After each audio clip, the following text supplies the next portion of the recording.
After a lifetime of researching the dynamic and enigmatic world of light entertainment, I've decided to ditch my notebook and meet the people who inspire me. What makes them the people they are? How do they feel about the show business landscape in which they find themselves? And in a world where anyone can be a star, is there still a need for performers who have universal appeal? Come with me on a journey of discovery as I get a unique insight into Britain's favourite stars with a little help from my glamorous assistants. Yeah, well, I say glamorous, more like hazardous. And of course, we'll have a bit of fun along the way. Writer and journalist David Quantick began his career contributing to articles for the heavyweight music magazine NME alongside Paul Morley and Danny Baker before becoming part of the writing team on the satirical sketch show Spitting Image. In 1992, he joined forces with Armando Iannucci for the Radio 4 series On the Hour, before seeing the show successfully move to TV for the critically acclaimed The Day Today. In 1996, Quantick was reunited with the Day Today star Chris Morris for the controversial Brass Eye, and Morris's follow-up series Jam. I was interested to hear from the anarchist of popular culture and get his take on his career in entertainment. Ladies and gentlemen, Mr. David Quantick. So, first question. You were at NME at such a pivotal time for British music. Can you just sum up that period in terms of the effect that it had on British culture? Well, it was a weird time when I was there because we just had punk. So that had been a massive explosion. And then when I started, the NME was starting to become a bit irrelevant. So I'll pass over that a bit. But then, just as I was getting quite old, getting into my 30s, suddenly you had this thing that you had acid house, so you had all these drugs and dancing, but then you had guitar bands coming out of it. So suddenly the NME was quite hip again. And then you had all the Manchester scene, and then you had Britpop. And it was really, I used to say that if white boys with guitars were in the charts, then the NME sold. Anything else that it didn't. And at this point, people like Blur and Happy Mondays and Stone Roses were absolutely massive. So it was weird because we were kind of their translators, you know, they do interviews and people would buy it. And I think we got a bit self-important and everyone was going around taking drugs and having exciting foreign trips. And we're briefly important, but, you know, they got so important that they were more interested in meeting Tony Blair than us. So those days faded. And I got old and it became very depressing. So everything I say is going to end with, then it got depressing. So working alongside figures who, like yourself, would go on to define musical journalism, how did you measure up to your peers, including the likes of Danny Baker and Paul Morley? God, it was quite scary because they were really... Yeah, because A, I was a teenager when I read it, so they were, you know, they'd have been heroes anyway if they were rubbish. But B, they were really good writers, and it's quite strange.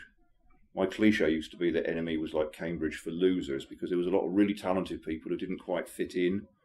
You know, who weren't going to work for the BBC or anything like that, who were a bit weird and not very good at socialising. You know, we were like kids in a Stephen King novel. You know, we didn't really have any friends apart from other people. So it was kind of scary. And then you realise that, you know, everyone's the same in that. I mean, no one's as... The thing about people like Danny Baker and Paul Morley and Julie Burchill and Tony, these people, you know, who went on to be really famous in other areas, they had so much confidence and... You know, they probably come from interesting backgrounds. They'd had to struggle a bit. It's interesting. Most of the working class ones were the ones who went on. It was, you know, people like me who come from more comfortable backgrounds, who had parents with a bit more money. I think, you know, makes you a bit lazier. So these people were real heroes because they could write. It wasn't because they were rebels or they liked music. Some of them, like Julie Burchill, literally pretended to like punk so that they could write it. You know, she likes dance music in real life. So...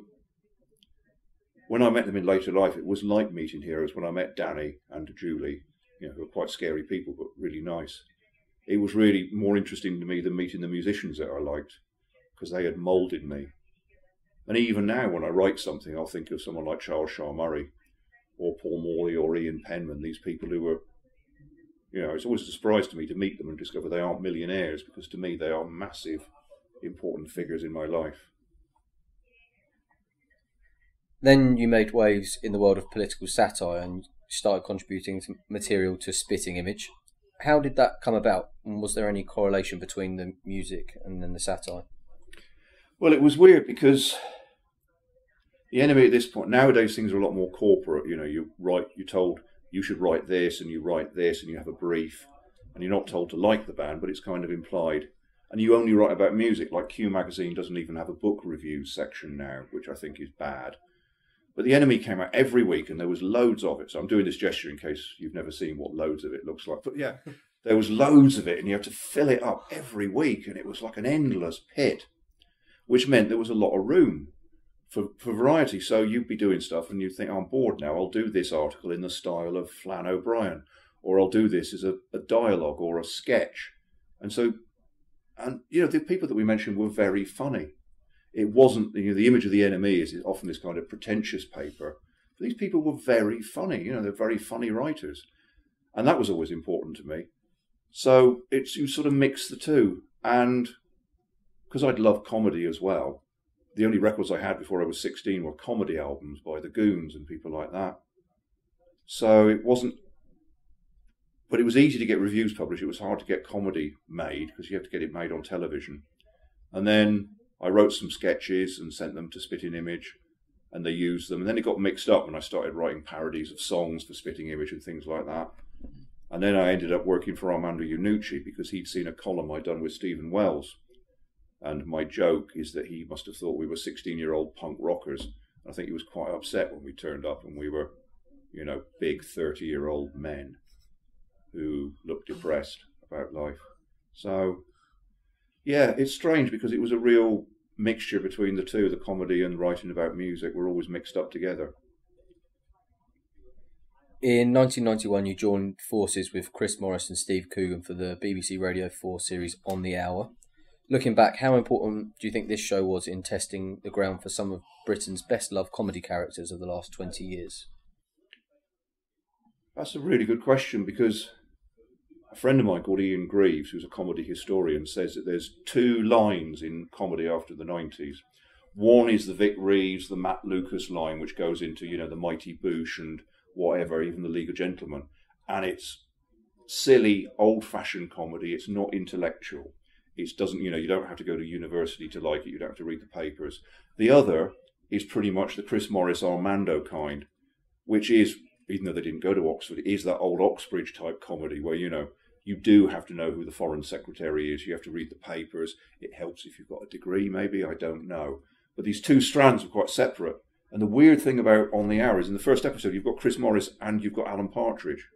And Alan Partridge, because of that strange move, because they got with Steve Coogan. You know, Steve Coogan was unique because, I'm rambling a bit, because he's kind of part of that world of trendy comedy of Armando world, but also he's an old-fashioned comedian who used to do impressions of, you know, Ronnie Corbett and people like that. But he decided that he didn't want to be a showbiz golfer type. So you've got Steve, as I call him, and you've got Armando and all that lot going forward together. And that's what made it different, I think. And I think when you look at,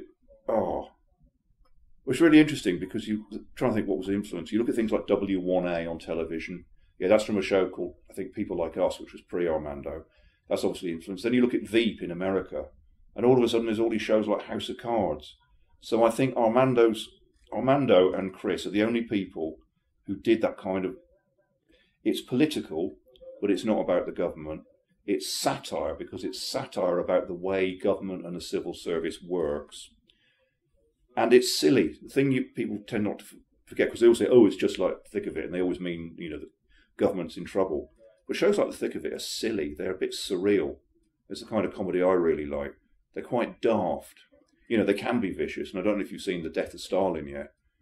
The film about the death of Stalin, oddly. Henson. It's a horrible film. It's about Stalin dying and the power battles. But it's also like a Monty Python film. People are running around and falling over. Or they're being shot in the head.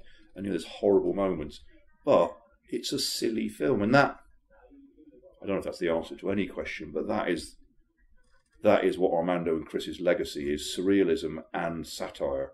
It's sort of a cross between Yes Minister and Monty Python. Sorry, that was a bit long answer. That's fine. Why do you think The Day-to-Day is still cited as such an influential show, despite merely running for one series? Yeah, it was very annoying. It was only one series. Chris and Armando get bored, and Chris gets really bored, And it's really annoying when you've got a job. It's like, oh, we're not doing it anymore. Oh, thanks. Only doing one series of On the Hour, one series of The Day Today, one series of Jam, one series of Blue Jam, one series of, this and that. It's influential because it was a new thing. People have been doing parodies of news shows and current affairs for years, but they were so old and boring. They were like, what is this? But Chris was the first person to sit down and watch Newsnight and learn how Jeremy Paxman talked, learn how Michael Burp talked.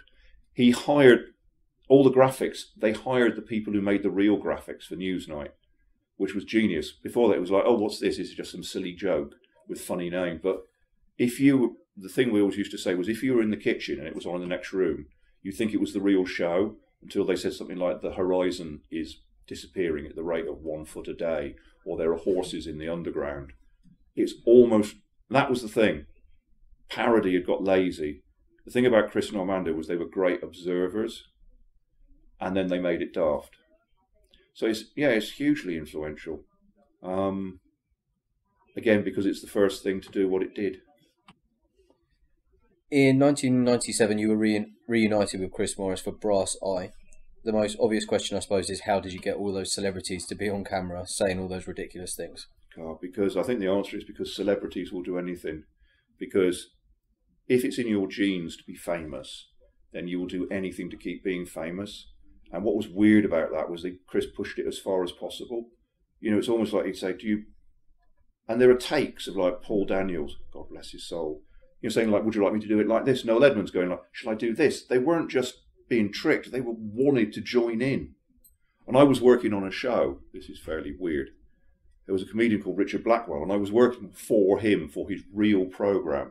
And he came in one day and said, God, I've had a weird day. I'm like, what? Because I've been asked to do a safety advert. And I was working on Brass Eye and the penny didn't drop. He said, apparently there's a device you can get for your laptop. And if you're a paedophile, you can send emails to children and they send replies and they touch you up. And everyone in the room was going, what? So to me, it was like, I knew it was real. I trusted Chris anyway. But because somebody had come in and had said, so A, they'll do anything to be famous, even if it's saying something silly like nonsense. And B, they believed it. I think it was a more innocent time. We didn't have the internet. I mean, if someone like Ali G came along now, within 2 seconds, everyone would go, I saw you on my phone, mate, you're a fake. Then it was a lot easier to trick people, because also there was that thing. Now we talk about fake news and people don't trust journalists. But then people thought, oh, it's the BBC or whoever. Chris must be real, he's posh. That's the other thing. When Chris comes into a room, you believe him because he sounds like a headmaster. He sounds like Jeremy Paxman. If Jeremy Paxman told me to jump out that window, I would. So there is that. Swapping satire for the more shiny world of light entertainment in 2002 for Harry Hill's TV Burp, I imagine added a whole new dimension to your career. In your opinion, what was the secret to that show's success? That was brilliant. I remember getting that job and like, oh, here we go. Funny clips. Harry Hill, he's funny, might work. And then it never ended. We did 10 years on that show. And the reason it worked was the combination of Harry's humour, which was surreal, which hadn't gone mass. He wasn't the biggest star in the world, because a lot of people are like, I don't like these silly jokes about badgers and all this kind of thing, and Bert Quook. But you add that to the real thing of EastEnders jokes and people going, I've seen EastEnders. So A, you've got people taking the mickey out of EastEnders, but B, takes it to another level, which is mad jokes. When you've got a point, you're watching a bald man in a blazer dancing round a table with a dancer dressed as a bust of Queen Victoria, a dancer dressed as the new bust of Queen Victoria, some jelly on a plate, and a knitted puppet. And you're thinking, this is all from a joke about EastEnders. And everyone is pissing themselves laughing because it all makes sense. And I used to say to people, you could only do Harry Hill's TV Burp. You couldn't do, Vernon Kay's TV Burp or Ant and Dec's TV Burp, because you need the real jokes from the telly and you need Harry Hill's weird, daft sense of humour. I mean, it was a horrible job in some ways because we'd get in and watch tapes. Literally you get up at 7 and you'd have to watch EastEnders at half speed, like frame by frame, all day until you went home. But it was the best job in the world. Sometimes you sit in a room and you just go, Window Goat on Emmerdale. because you've seen a goat at a window, and there'll be a big argument as to whether it was a really tall goat, and that's why you could see it at the window, whether it was a window goat. And we had a huge argument. I remember somebody going, there's no such thing as a window goat, and Harry going, it's a window goat. And it was my joke, and I was going, yes! So yeah, that's why it was a combination of Harry and real TV shows that everyone had seen. Over the last few years, you've become quite a familiar face in your own right on various television documentaries about comedy. Do you think that a writer should remain anonymous? No, only if you're in trouble. Because one way you get work, one thing that's always annoyed me is if you write on a show which has got actor-writers in it, they'll always get more work than you. This is my bitter point of view, because people recognise them.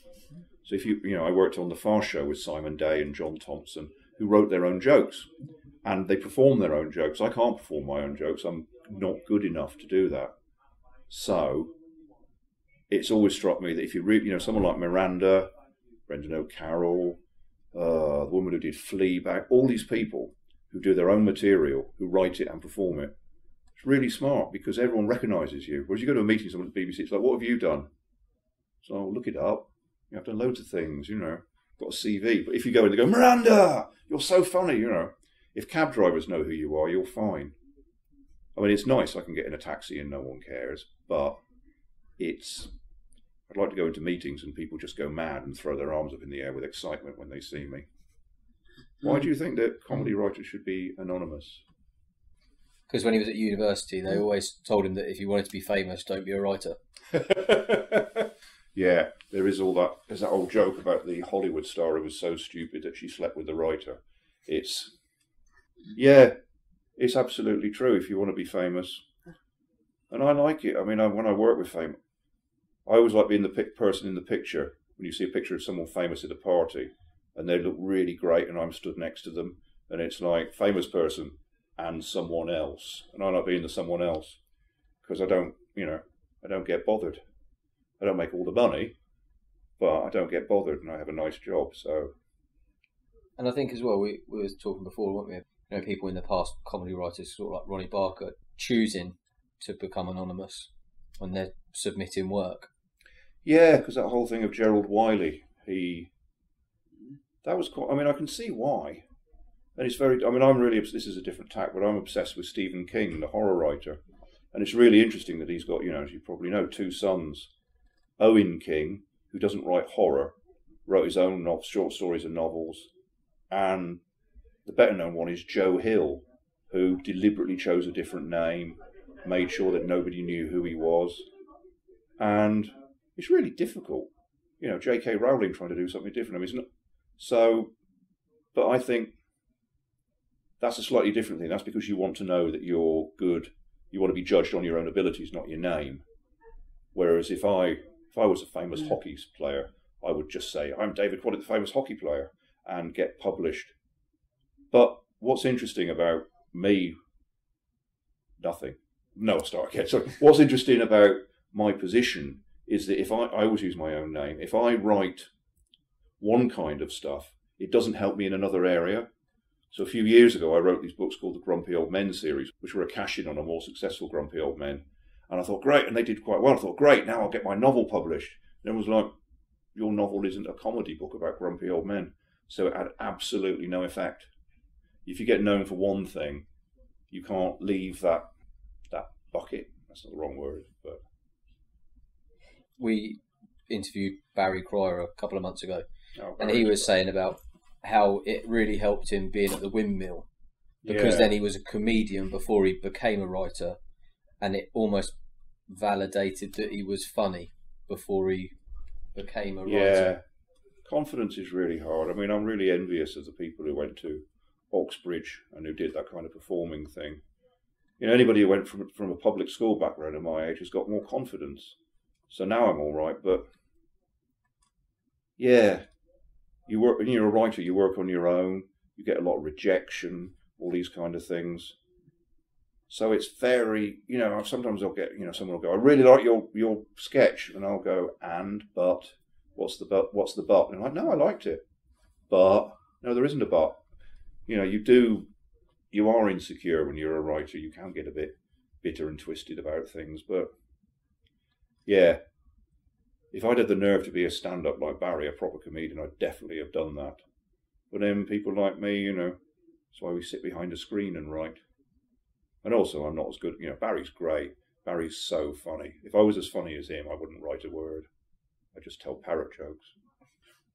Yeah, it's weird. I mean, I'm quite vain, you know. I used to like to do acting at school and I wasn't very good.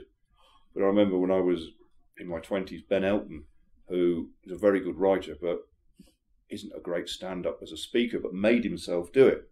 He hasn't gotten the natural warmth, I think you'd agree, of a lot of stand-ups. He's not the kind of person you go, oh, I want to listen like Peter Kay, we just want to listen to him. But Ben Elton made himself do it because he knew it was a great way to promote himself and to get people to know him. Because if you can be funny in a room, it's not, you know, a piece of paper is never as funny as a person. I have no idea if that's the right answer or not. I'm glad this isn't a quiz. I'd be doing very badly. Looking back at your career, what would you say your proudest achievement is? My proudest achievement? Can I swear? You can. My proudest achievement is that when I used to write with Stephen Wells in a column in NME called Culture Vulture, we used to do lots of insults, and I wrote one. It was a revolting phrase. We called someone a spunk-faced shit gibbon. And I really liked the line. And Stephen liked it as well. And Stephen didn't always like what I wrote, but he liked it. So I kept it in my head. And then I used it in the thick of it. And then I used it in an episode of Veep. We changed spunk-faced. They changed it to something else. But it went out on Veep in America. And this year, Donald Trump insulted some American senator. I think he said, can we get rid of this guy? And a senator did a speech, and he called Donald Trump a shit gibbon. And I am so proud of that, that at some point a word I invented has gone down in history. I'm also really proud of working with all these great people. So that's nice too. But I'd definitely say insulting Donald Trump by accident is a high point. So what's next for David Quantick? What's next is what's next for every comedy writer, which is trying to get things made. I'm working on some things like documentaries, so it's not all comedy. Trying to get radio shows made and TV shows made. It's all the time, you know, you're just sending ideas out and people get... What's nice now is people get in touch with me to see if I can be of use to them. And the nice news is that I was skint this year and I panicked. I had an idea for something and I wrote a horror novel in 10 weeks, which is quite a short time, and it's coming out next year. So I'm very happy about that. Because, I mean, that's another thing, you know. It doesn't help being David Quantick to write a horror novel, and I'd never really wanted to do it before. Suddenly it's like, well, this is a horror novel. It's the right idea for a horror novel, and it worked. And, yeah, so I'll keep you posted about that if you like. Yeah, definitely. That's lovely. Thanks very much, David. Thank you so much.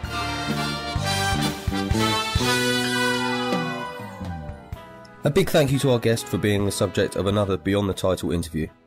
If you like this, why not browse the website and see if there's anything else that takes your fancy. Don't forget to like our Facebook page to receive updates of forthcoming interviews and to see more information about me and what I do. Thanks again, and hopefully see you next time for another Beyond the Title interview.